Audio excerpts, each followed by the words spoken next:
Hi guys, long time no see.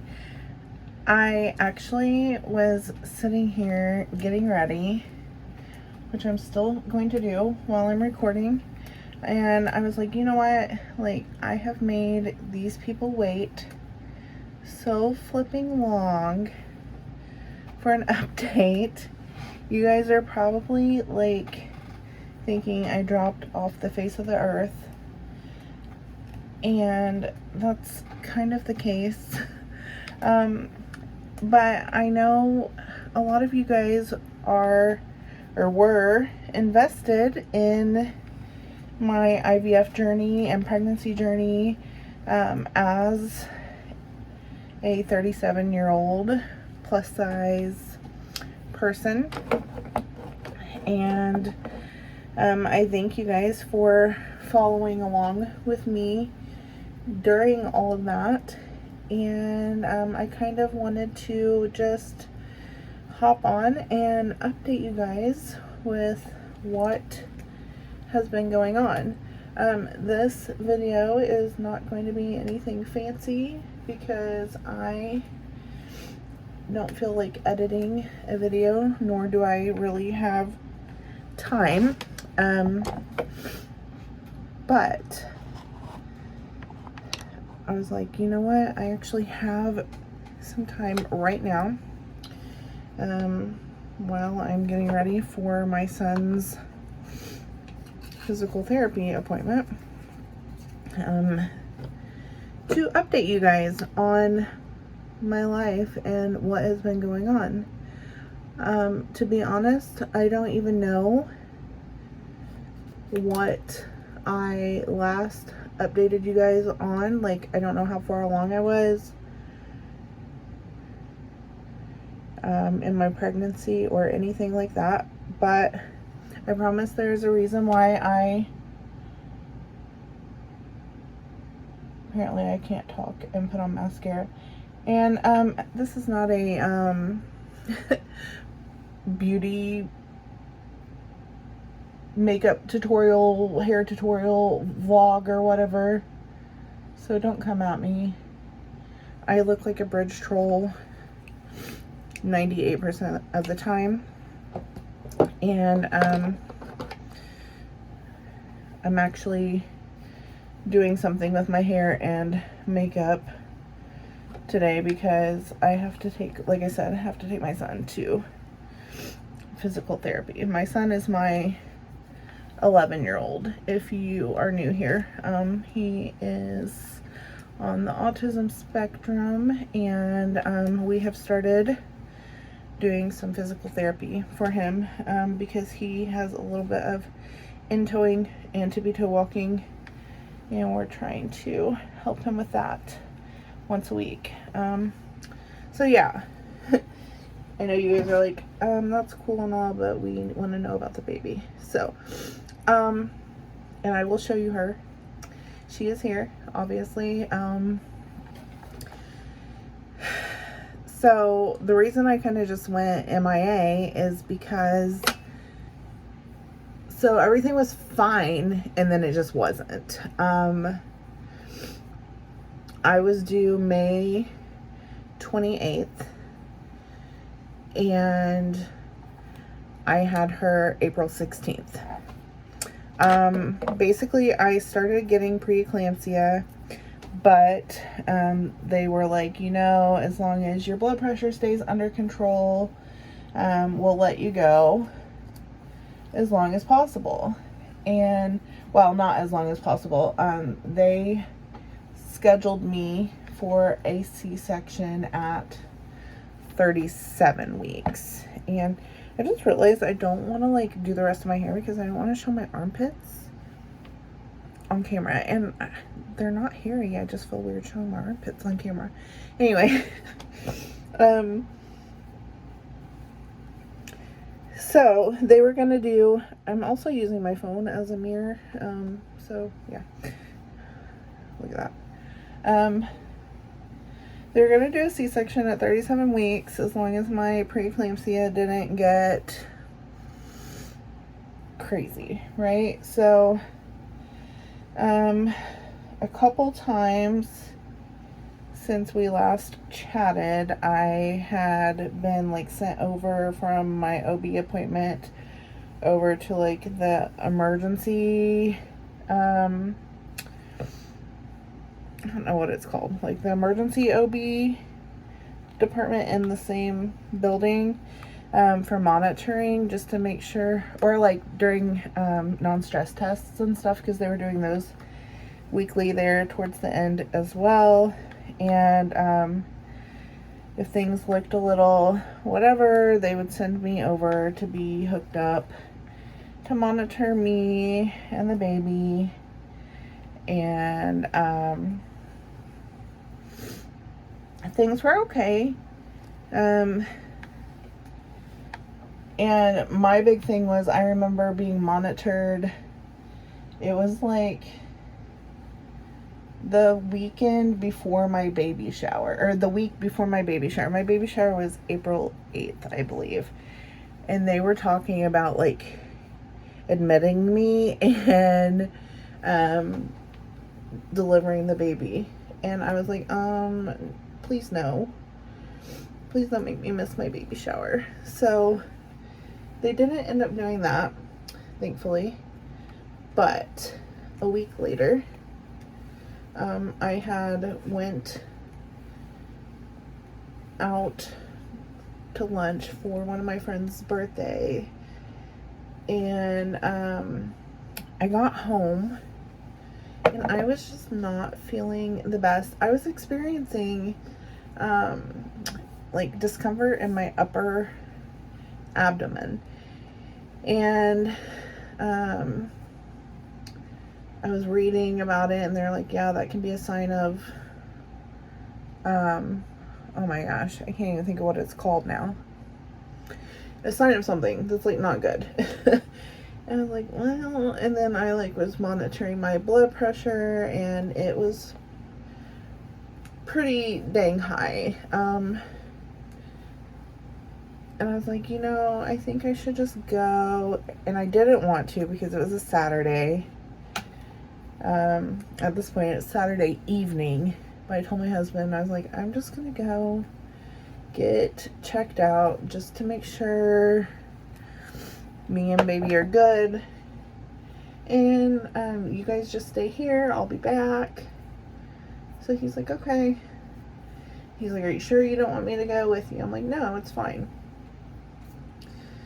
So I go, and they hook me up and everything, and they're monitoring me, and finally the doctor on call comes in, and he's like, so we're going to keep you overnight for monitoring, just to make sure everything's good. And I'm starting to freak out a little bit, and I'm like, I really don't want to have my baby, because at this point it was April 15th, and my son's birthday is April 20th, and I was like, I really don't want to miss like my son's birthday. I don't want to be in the hospital during his birthday and miss it and all this. And the doctor's like, I understand, but like we need to make sure everything's good. So I'm like, okay. So I let my husband know that they're gonna keep me overnight. I was like, you still don't need to come up here, like I'll be home in the morning. We're just gonna make sure everything's okay. And he's like, okay, if you're sure. I'm like, I'm positive. So he took melatonin and Unisom like he normally does at around 10 o'clock, and I was like, go to bed, like I'm fine. And so he went to bed, and they did like 3 different blood pressure like protocols to try to lower my blood pressure, and they just weren't working. So at like 1:30, probably like 1:30 or 2, the nurse comes in and she's like, You need to have your husband get up here. We're gonna have a baby tonight. And I'm like, what? So I'm like freaking out. He called his parents and they, his dad drove him to the hospital because he couldn't drive because he was all tired from taking Unisom and melatonin. And we didn't want him getting in an accident. So he rushed him up there and they did a C-section.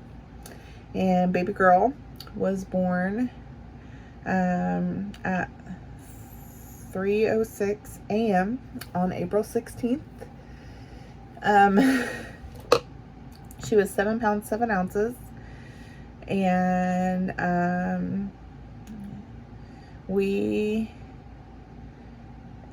she had to get sent to the NICU immediately. And it was crazy because so they tried to do a spinal on me and it didn't work. Like they tried and tried and I like could still feel stuff, so they ended up having to put me completely under, which meant Chad didn't get to go in the room when she was born, so that was kind of crappy. But so I just remember like waking up and then being like, oh, you had your baby. And I like didn't have a clue what was going on. So they had me in a room and I wasn't allowed to go down and see her yet because my blood pressure was all crazy and I had a catheter still, and they didn't want me up, which the same thing happened with my son, and he was born at like 9 o'clock in the morning and I wasn't able to see him until like 9 o'clock at night, and I was like, I'm not doing that again this time. So they did take me down by wheelchair to the NICU to see her, and she had like a CPAP on. She had a feeding tube and monitors, and was on a belly light and had the eye mask on and everything. Like, so I didn't get to hold her then, but I did end up getting to hold her. And that was just a very surreal moment because we had been trying for her for 10 years, and it just didn't feel real to like be pregnant, and then like holding her, it just kind of all hit me and I was like, holy crap, like I actually have a baby. So yeah, so anyway, we ended up doing about a month-long NICU stay. And so that is why I was MIA after having her for some time. Oh, and actually, so my big thing was like, I just want to be discharged to see my son on his birthday, because he wasn't allowed to come to like the NICU or anything, because he was under 18 and stuff. So they actually discharged me the day before his birthday on the 19th, and was it the 19th? Or maybe it was the morning of his birthday. I can't remember. It's all a blur. But we all went to dinner for his birthday, and then went back to the hospital, and he went with grandparents and stuff. But I ended up getting readmitted the next morning at my blood pressure check because I was in hypertensive crisis again. And I was readmitted for another 72 hours and put back on a magnesium drip. It was horrible. The only good thing was that my baby was still at the hospital in the NICU, so I wasn't away from her, and I was able to go down and see her by wheelchair, whereas if she would have been at home, if she would have been at home, I wouldn't have been able to see her. So that was really hard, but it was really hard on my son, me being gone, just because he is on the spectrum and he didn't understand, you know, what was going on really, until we actually got home with a baby. So like I said, we finally got home about a month later with her, and she was a very colicky baby. And the reason we just didn't do updates was, first of all, like, we thought she had something called pyloric stenosis. She had to have an ultrasound and everything, and we tried a million different formulas, per the doctor, because she would projectile vomit, like, across the room, like 6 feet every time she ate, and it was crazy. And she would scream. She would not let us put her down, and I think it was just she was used to being held by us all day in the NICU, and she was being held by nurses all the time. And when I tell you that when we got home, that girl, like, and still, like, she's 5 months old now, she still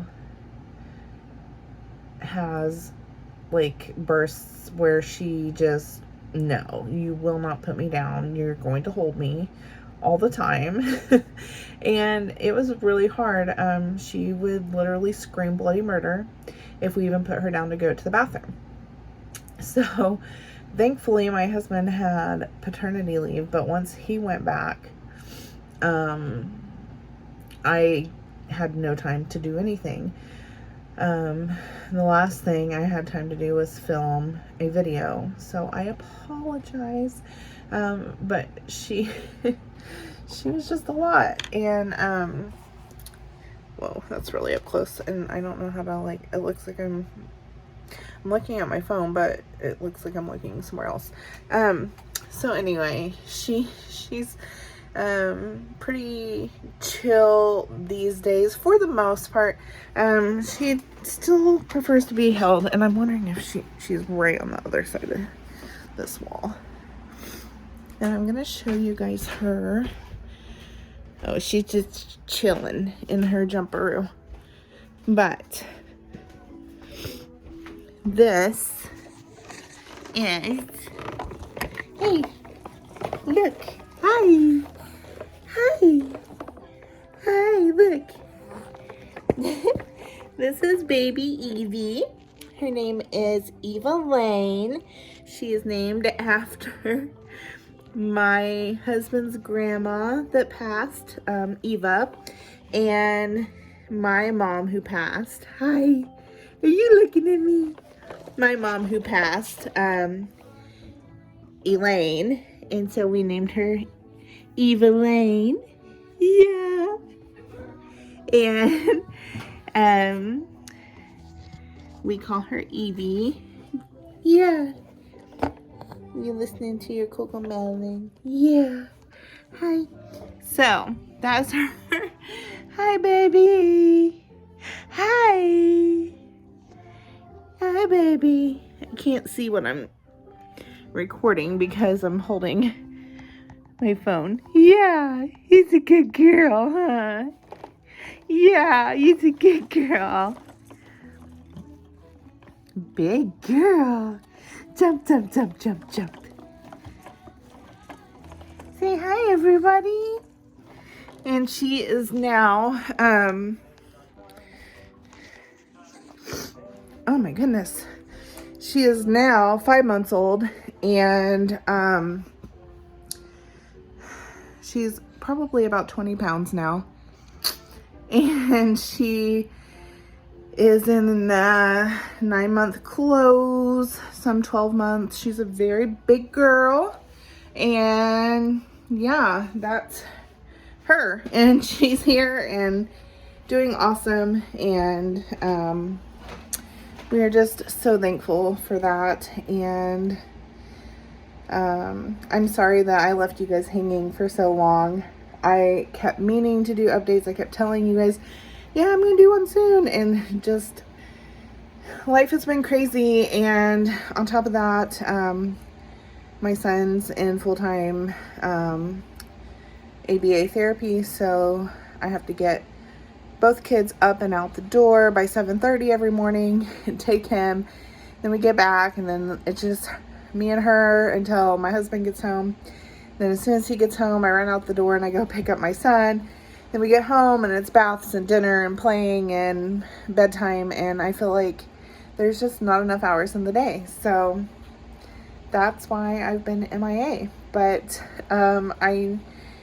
if you're still here through all that rambling, let me know by dropping a smiley face emoji in the comments, and let me know where you're at in your journey, if you're on one or if you're just watching because you're invested or whatever. And I'm excited to hear from you guys, and I'm sorry that I left you hanging for so long, but I will do more updates now that things are kind of chill. I know, like, actually, I don't even think I showed you guys her nursery. Hopefully it's not a complete mess. Because I was going to do like a nursery tour or whatever video, but this is her room.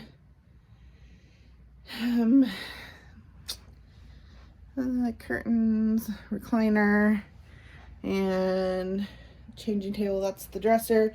I decided to repurpose at like 32 weeks pregnant, and that was just a terrible idea. I don't recommend doing that. If you are expecting, do it early in your pregnancy. But yeah, I will do more videos, maybe like a day in the life of a mom of two with an age gap or something like that. Let me know what you guys want to see. And I will talk to you guys soon. Bye.